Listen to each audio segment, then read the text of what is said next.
Alright, it's April 6th and I'm showing an update on some of these asparagus plants. And these were clear cut right about a month ago. And right now, they've basically gotten back to about the same height.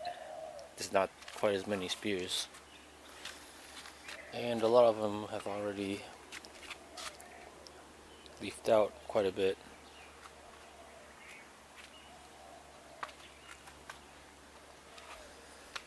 Like this spear right here, it's actually about 2 meters tall. It's actually the biggest one I've seen ever. And a lot of times once they get so big and there's not anything supporting them at the bottom, they're just gonna tip over.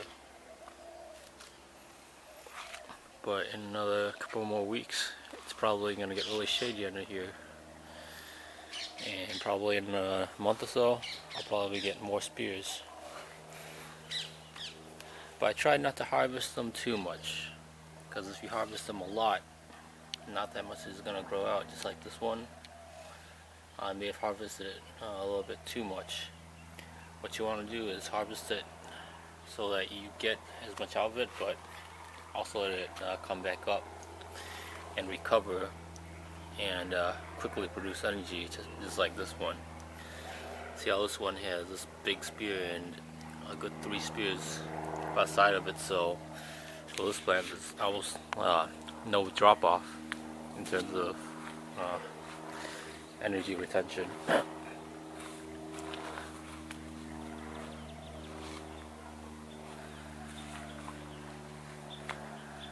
I'm pretty satisfied with the regrowth. Another reason is because the soil is actually really good. There's a ton of compost mixed into this bed.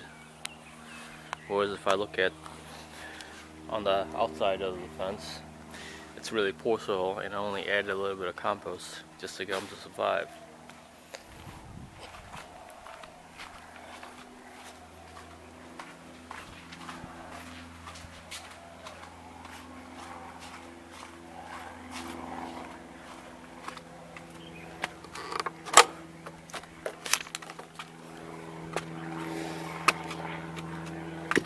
Here are my asparagus on the outside, which I never clear cut, but I was able to eradicate despite of my infestation pretty well.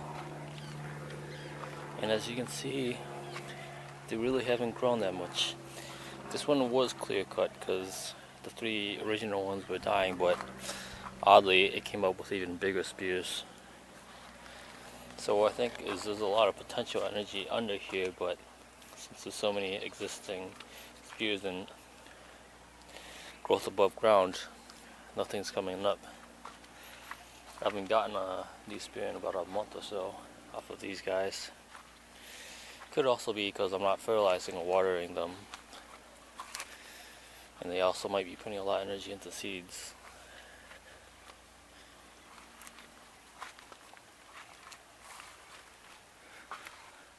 But overall, most of these guys are about maybe 3 to 4 feet.